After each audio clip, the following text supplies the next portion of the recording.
আসসালামু আলাইকুম, স্বাগত জানাচ্ছি চ্যানেল আই সংবাদে। সংবাদ কক্ষে আপনাদের সাথে আছি আমি প্রিয়াঙ্কা। বিস্তারিত সংবাদে শুরুতেই জানিয়ে দিচ্ছি ফ্রেশ আটা ময়দা সুজি সংবাদ শিরোনামগুলো। চীনের পিকিং বিশ্ববিদ্যালয়ের সম্মানসূচক ডিলিট ডিগ্রিতে ভূষিত প্রধান উপদেষ্টা, তরুণদের উদ্যোক্তা হওয়ার আহ্বান। ঈদে অনাকাঙ্ক্ষিত পরিস্থিতি রোধে আইনশৃঙ্খলা বাহিনীর সদস্যদের ছুটি বাতিল, রাজধানীর নিরাপত্তায় টহল টিম চেকপোস্ট।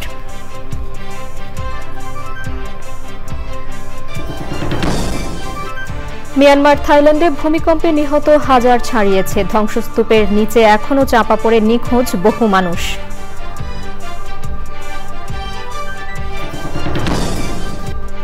বরিশালে দুস্থদের জন্য প্রকৃতি ও জীবন ক্লাবের নিত্যপণ্য সরবরাহ, মানবিক সহায়তা কার্যক্রমের প্রশংসায় বিশিষ্টজনেরা। এবং ঈদের আনন্দ ভাগাভাগি করতে দিনাজপুরে ট্রাই ফাউন্ডেশনের উপহার সামগ্রী বিতরণ, সহায়তা পেয়ে সুবিধা বঞ্চিতদের উচ্ছ্বাস।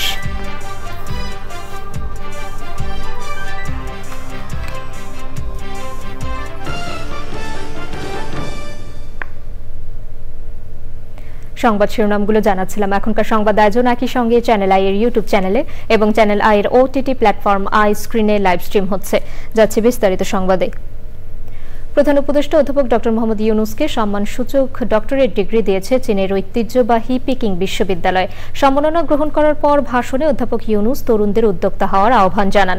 বাংলাদেশের উন্নয়নে দারিদ্র্য বড় বাধা বলে মনে করেন শান্তিতে নোবেলজয়ী এই অর্থনীতিবিদ। মোস্তফা মল্লিকের রিপোর্ট। চীনের দ্বিতীয় প্রাচীনতম বিশ্ববিদ্যালয় হচ্ছে পিকিং বিশ্ববিদ্যালয়। প্রতিষ্ঠিত হয় 1898 সালে। বিশ্বের সেরা বিশ্ববিদ্যালয়গুলোর মধ্যে অন্যতম এটি। প্রধান উপদেষ্টা অধ্যাপক ডক্টর মোহাম্মদ ইউনুসকে সম্মানসূচক ডিলিট ডিগ্রিতে ভূষিত করেছে বিশ্ববিদ্যালয়টি। প্রধান উপদেষ্টা বলেন, লেখাপড়া শেষে ভালো চাকরি প্রতিটি তরুণের স্বপ্ন।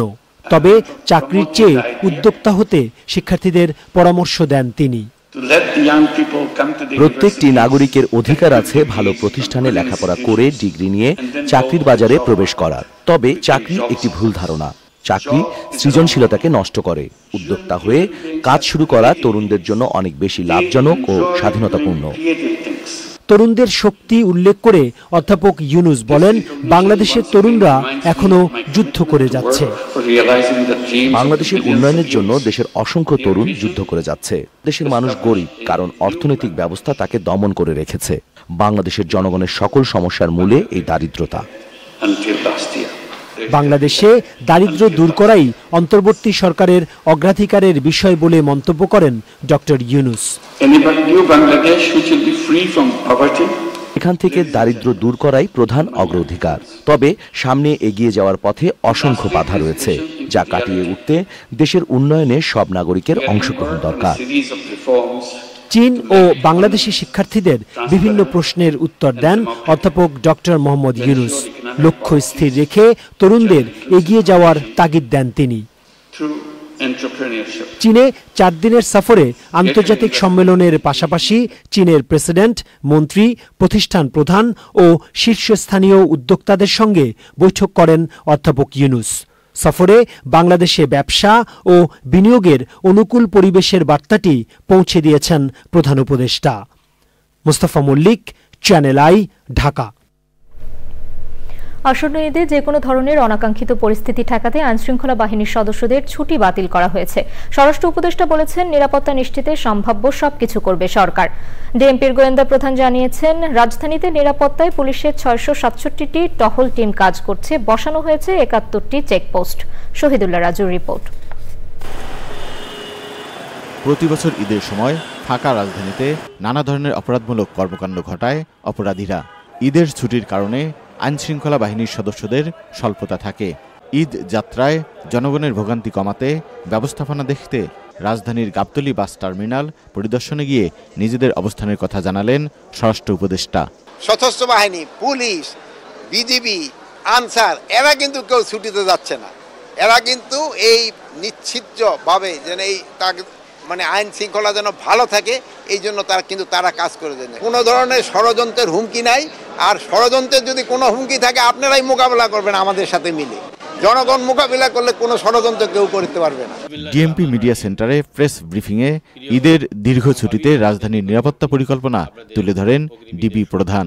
ঈদ উপলক্ষে ডিএমপির ইউনিফর্ম পুলিশ ও ডিবির কার্যক্রমের পাশাপাশি নিরাপত্তা সচেতনতার অংশ হিসাবে বিভিন্ন প্রতিষ্ঠান ও বিভিন্ন বিপণী বিতানের দায়িত্বে নিয়োজিত নিরাপত্তা রক্ষীদের ডিউটি জোরদার করতে হবে এবং যে কোনো অবৈধ অনুপ্রবেশ রোধে দিন-রাত 24 ঘন্টা নজরদারি রাখতে হবে।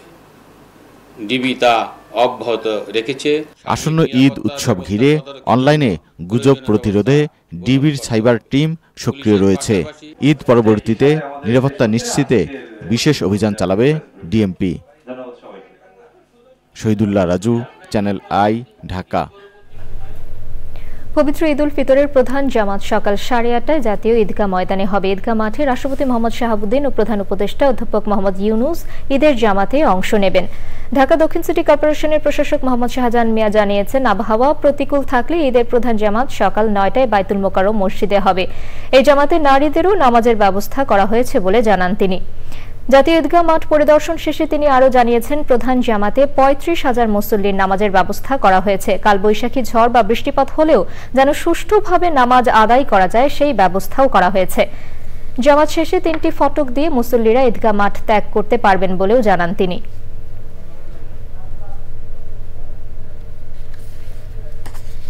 ঈদের জামাত সময় নির্ধারণটা এটি আন্তঃ মন্ত্রণালয়ের একটি বৈঠকে নির্ধারণ করা হয়েছে, বিশেষ করে ধর্ম মন্ত্রণালয়ের তরফে।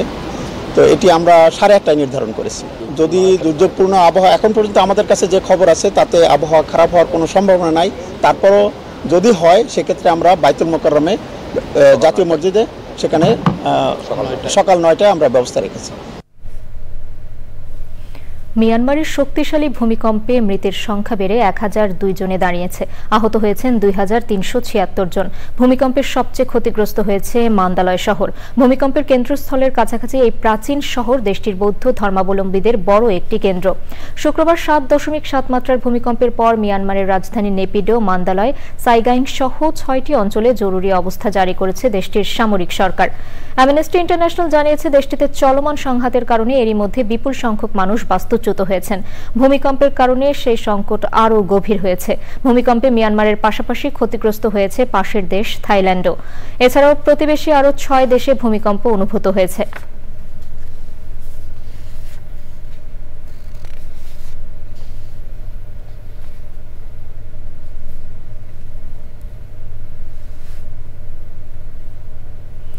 পবিত্র ঈদ উল ফিতর উপলক্ষে বরিশালে অসহায় ও দুস্থদের মাঝে খাদ্য সহায়তা দিয়েছে প্রকৃতি ও জীবন ক্লাব। ঈদের আগে খাদ্য সহায়তা পেয়ে কৃতজ্ঞতা জানিয়েছেন উপকারভোগীরা। পরিবেশ সুরক্ষা আন্দোলনের পাশাপাশি প্রকৃতি ও জীবন ক্লাবের এমন মানবিক সহায়তা কার্যক্রমের প্রশংসা করেছেন বিশিষ্টজনেরা। সাইদ পান্থর তথ্য ও ভিডিও চিত্রে আফরোজা হাসি রিপোর্ট। ঈদ মানেই আনন্দ, ঈদ মানেই খুশি। তবে স্বাদ আর সামর্থ্যের বেড়াজালে সমাজের নিম্নবিত্ত ও সুবিধা বঞ্চিতদের কাছে ঈদের আনন্দ অনেকটাই ধরাছোঁয়ার বাইরে। ঈদের আনন্দ ভাগাভাগি করে নিতে তাই বরিশালের জাহানারা ইসরায়েল স্কুল অ্যান্ড কলেজে অসহায় মানুষকে চালসহ নিত্য প্রয়োজনীয় খাদ্য সামগ্রী দিয়েছে প্রকৃতি ও জীবন ক্লাব। ঈদ উপহার পেয়ে কৃতজ্ঞতা ও স্বস্তি জানান উপকারভোগীরা।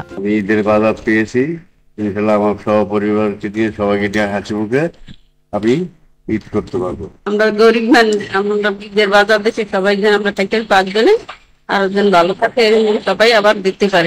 আমাকে গরিবের জন্য খুবই ভালো হয়েছে যে চ্যানেল আই এর জন্য আমরা খুবই আন্তরিকভাবে ধন্যবাদ। প্রকৃতি ও জীবন ক্লাবের এমন উদ্যোগকে সাধুবাদ জানিয়ে মানবতার সেবায় সমাজের বিত্তবানদেরও এগিয়ে আসার আহ্বান জানান অতিথিরা। এটা তাদের ঈদের আনন্দ দ্বিগুণ বাড়িয়ে দিল আমি মনে করি। আর সবার মাঝে ঈদের আনন্দ ভাগাভাগি করাটাই হচ্ছে ঈদের প্রকৃত আনন্দ।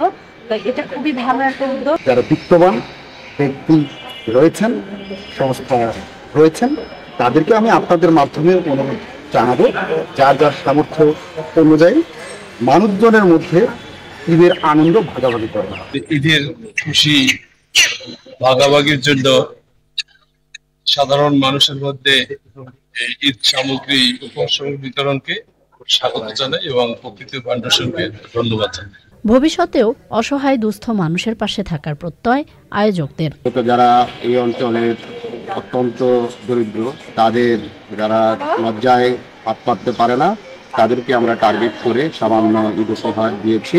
আমরা ঈদ সামগ্রী বিতরণ করেছি প্রকৃতি জীবন ক্লাবের মধ্য দিয়ে, এবং আমরা ভবিষ্যতে সামনেও মানুষের আত্মমানবতার সেবায় আমরা প্রকৃতি জীবন ক্লাব সচেষ্ট আছি।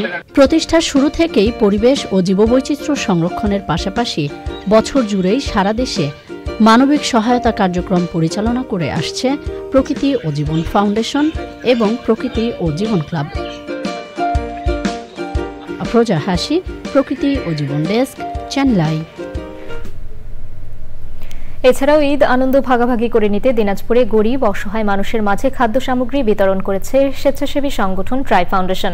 চাল, ডাল, সেমাই, চিনি, গুঁড়া দুধ, লবণ, আলু সহ নিত্যপণ্য খাদ্য সামগ্রী পেয়ে খুশি এসব মানুষ। প্রতি ঈদের খাদ্য সামগ্রী বিতরণের এই মহতী উদ্যোগের প্রশংসা করেছেন বিশিষ্টজনেরা। শাহ আলম শাহীর তথ্য ও ভিডিও চিত্রে আল মুকসিদের রিপোর্ট।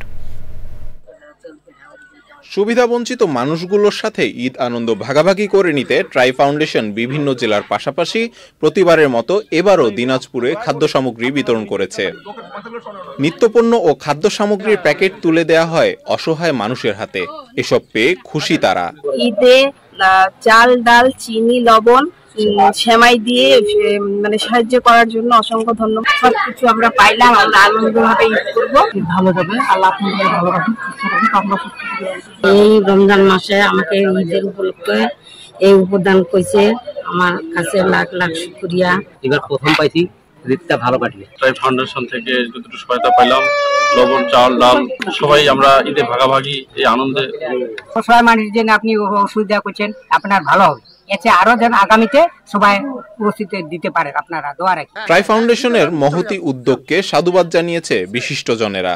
তাদের এই ঈদ উপলক্ষে আজকে যে ঈদের সামগ্রী বিতরণ করা হচ্ছে, আমার বিশ্বাস যে ট্রাই ফাউন্ডেশন এই কর্মধারা অব্যাহত রাখবে। ট্রাই ফাউন্ডেশন কর্তৃক আয়োজিত আজকের এই মহতী অনুষ্ঠানে আমি ধন্যবাদ জানাচ্ছি ট্রাই ফাউন্ডেশন কর্তৃপক্ষকে। এবং আজকে আমাদের সব থেকে বড় সার্থকতা, আপনারা সবাই যারা এখানে উপস্থিত হয়েছেন, এই ফাউন্ডেশনের উদ্যোগে এই ঈদের যে আনন্দটাকে ভাগ করে নেওয়ার যে সুযোগ দিয়েছেন আমাদেরকে, এই জন্য আপনাদের সবাইকে ধন্যবাদ। ঈদ আনন্দ ভাগাভাগি করে নিতে সুবিধাবঞ্চিত মানুষের পাশে দাঁড়ানোয় ট্রাই ফাউন্ডেশনকে ধন্যবাদ জানিয়ে সন্তোষ প্রকাশ করেছে মিডিয়া ব্যক্তিত্বরা। যে বর্তমান পরিবর্তিত সময়ে যে অবস্থা আমরা বিরাজ করছি, এই সময়টা অবশ্যই আমাদের জন্য ক্রান্তিকাল। এই সময়ের মধ্যে আমরা চাইবো যে ট্রাই ফাউন্ডেশনের পক্ষ থেকে যারা আপনাদের পাশে দাঁড়িয়েছে তাদের জন্য আপনারা দোয়া করবেন, যেন আগামীতে যেন আপনাদের পাশে আরো বেশি বেশি করে তারা তাদের সাহায্য সহযোগিতা নিয়ে দাঁড়াতে পারে। ভবিষ্যতেও নানাভাবে সহায়তা কার্যক্রম নিয়ে সমাজের সুবিধাবঞ্চিত মানুষের পাশে থাকার কথা জানিয়েছে ট্রাই ফাউন্ডেশন। মানুষ মানুষের জন্য সামনে পবিত্র ঈদ উল ফিতর, আমাদের ট্রাই ফাউন্ডেশনের পক্ষ থেকে আমরা এসেছি ঈদের আনন্দকে ভাগাভাগি করতে। আমাদের ছোট্ট সহায়তা আপনাদেরকে হয়তো ঈদের আনন্দকে বাড়িয়ে দেবে, তার চেয়ে বেশি আমরা বেশি আনন্দিত হব যে আমরা একে অপরের পাশে দাঁড়াতে পেরেছি। দিনাজপুর শহরের চাউলিয়াপট্টির স্বাস্থ্য প্রকৌশল অধিদপ্তরের স্টাফ কোয়ার্টার মাঠে 2 শতাধিক মানুষের মাঝে ট্রাই ফাউন্ডেশনের এই খাদ্য সামগ্রী বিতরণ করা হয়। আল মুকসিদ, চ্যানেল আই। দর্শক, এবারে বিরতি। আর বিরতির পর যা থাকছে,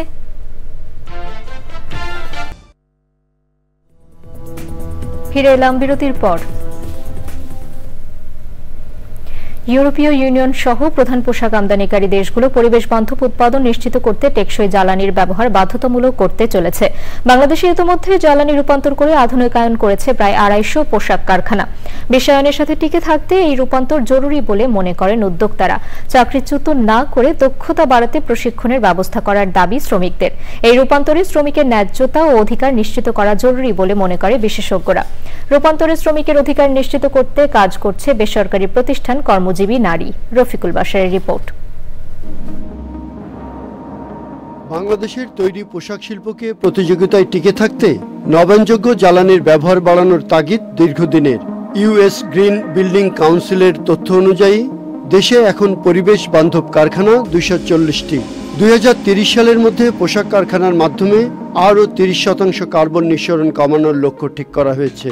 এই রূপান্তরে শ্রমিকের অধিকার নিশ্চিত করা জরুরি বলে মনে করেন বিশেষজ্ঞরা। জ্বালানি রূপান্তরের পাশাপাশি মানুষেরও যেন ধারাবাহিকভাবে দক্ষতার উন্নয়ন হয়, তার আস্থার উন্নয়ন হয়, তার কাজটা যেন সহজ হয়, মেশিন যেন তাকে আপনার কাছ থেকে সরিয়ে না দেয়, অপসারিত না করে, বরঞ্চ তার কাজকে সহজ করে তার জীবনকে আরো সহজ করবে। আধুনিকায়নে খুশি হলেও এর কারণে চাকরি হারানোর ভয়ে আছেন শ্রমিকরা। অনেক শ্রমিকের চাকরি চলে গেছে, অটো মেশিন সবাই চালাইতে পারে না। অটো মেশিন আসার পরে আমাদের কাজের চাপ বেড়ে গেছে। প্রথমত চাকরিচ্যুত করা যাবে না, আর দ্বিতীয়ত অফিসে মানে যার যে পদটা থাকবে অপারেটরের, তারা সেই জায়গায় বহাল রাখতে হবে। যারা কাজ জানে না তাদেরকে প্রশিক্ষণ দিয়ে রাখতে হবে, কাজে রাখতে হবে।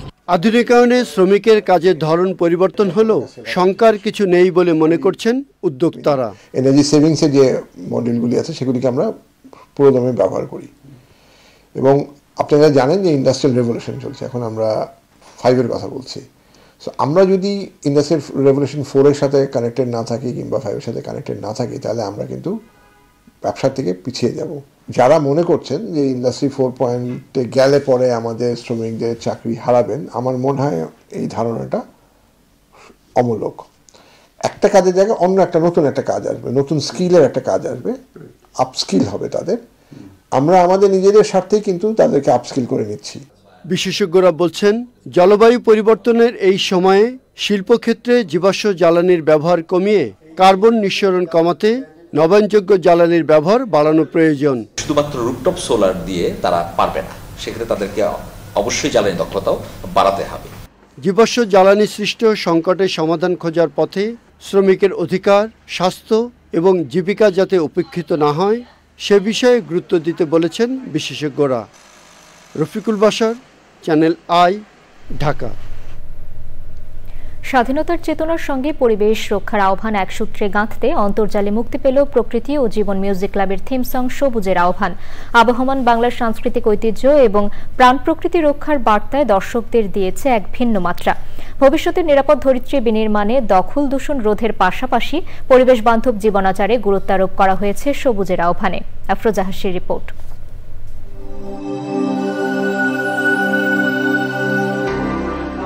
মার্চ মানেই মহান স্বাধীনতা দিবস, বাঙালির আত্মত্যাগ, সংগ্রাম ও বিজয়ের প্রতীক।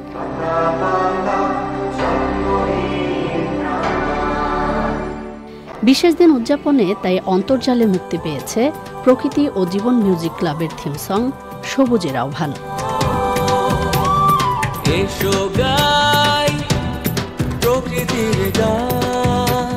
খন্দকার হাসনাত করিম পিন্টুর কথায় গানের সুর ও সঙ্গীত আয়োজন করেছেন তানভীর তরি। সহকারী সুর ও সঙ্গীতে রয়েছেন সাফরিনা।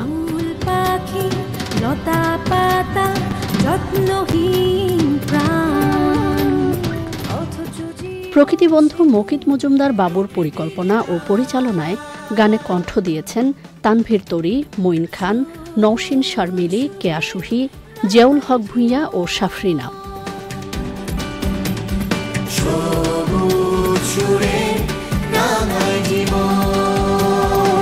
প্রকৃতি প্রেম আর সবুজের জয়গানে গানটি মনে করিয়ে দেয় স্বাধীনতার লড়াই যেমন অস্তিত্ব রক্ষার আন্দোলন, তেমনি প্রকৃতি সুরক্ষা নিশ্চিত করাও নতুন প্রজন্মের সংগ্রাম।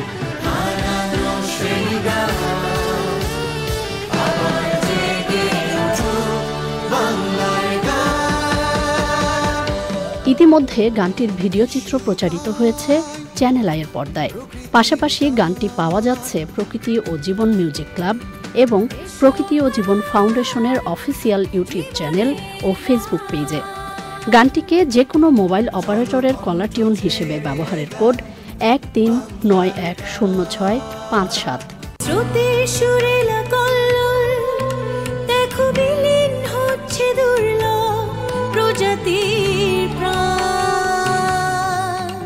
সুন্দর প্রকৃতিতে গড়ি সুস্থ জীবন স্লোগানে প্রকৃতি ও পরিবেশ সংরক্ষণের বহুমুখী উদ্যোগ নিয়ে 2009 সালে প্রতিষ্ঠিত হয় অলাভজনক প্রতিষ্ঠান প্রকৃতি ও জীবন ফাউন্ডেশন।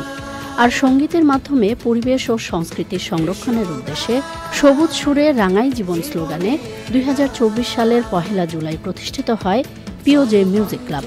বিভিন্ন সাংস্কৃতিক কর্মকাণ্ডের মাধ্যমে সুস্থ সংস্কৃতি চর্চা ও পরিবেশ বিষয়ে গণসচেতনতা সৃষ্টিতে কাজ করছে সংগঠনটি।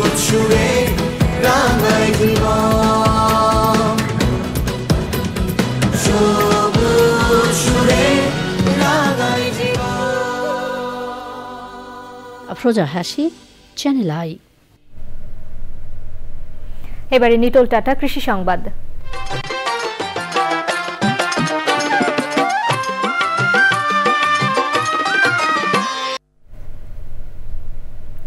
পাবনায় পদ্মার বিস্তীর্ণ চরাঞ্চলে পেঁয়াজের সাথে সাথী ফসল হিসেবে পুষ্টি সমৃদ্ধ বিভিন্ন ফসল চাষ কৃষকদের মধ্যে সাড়া জাগিয়েছে। পেঁয়াজের সাথে আন্তঃফসল চাষ করে লাভবান হচ্ছেন কৃষক। বাংলাদেশ কৃষি গবেষণা ইনস্টিটিউট বাড়ির পার্টনার প্রকল্পের এই প্রযুক্তি সবখানে ছড়িয়ে দিতে কাজ করছে সরেজমিন গবেষণা বিভাগ।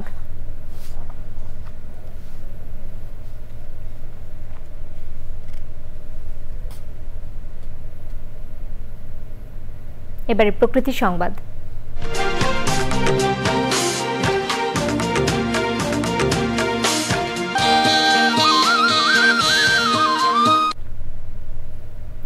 নোয়াখালীর হাতিয়ায় মেঘনা নদীর ভাঙন রোধ কাজে দুর্নীতির অভিযোগ উঠেছে।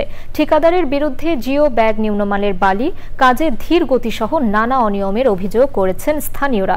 এতে বর্ষায় তীব্র নদী ভাঙনের শঙ্কায় নদী পাড়ের মানুষ। অভিযোগের সত্যতা স্বীকার করে নিম্নমানের বালি অপসারণের কথা বলছে পানি উন্নয়ন বোর্ড।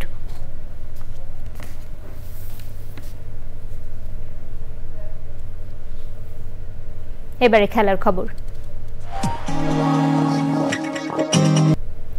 দর্শক, সবশেষে ফ্রেশ আটা ময়দা সুজি সংবাদ শিরোনামগুলো জানিয়ে দিচ্ছি আরো একবার। চীনের পিকিং বিশ্ববিদ্যালয়ের সম্মানসূচক ডিলিট ডিগ্রিতে ভূষিত প্রধান উপদেষ্টা তরুণদের উদ্যোক্তা হওয়ার আহ্বান। ঈদে অনাকাঙ্ক্ষিত পরিস্থিতি রোধে আইনশৃঙ্খলা বাহিনীর সদস্যদের ছুটি বাতিল। রাজধানীর নিরাপত্তায় টহল টিম, চেকপোস্ট।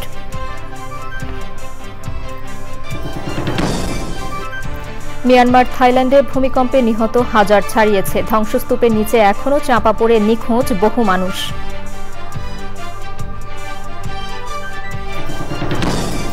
বরিশালে দুস্থদের জন্য প্রকৃতি ও জীবন ক্লাবের নিত্যপণ্য সরবরাহ, মানবিক সহায়তা কার্যক্রমের প্রশংসায় বিশিষ্টজনেরা।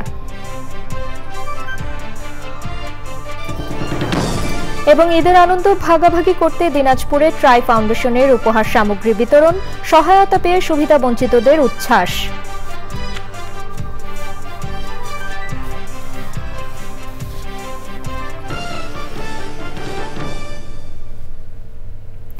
দর্শক, এখনকার সংবাদ আয়োজন এ পর্যন্তই। এতক্ষণ সাথে থাকার জন্য ধন্যবাদ সবাইকে।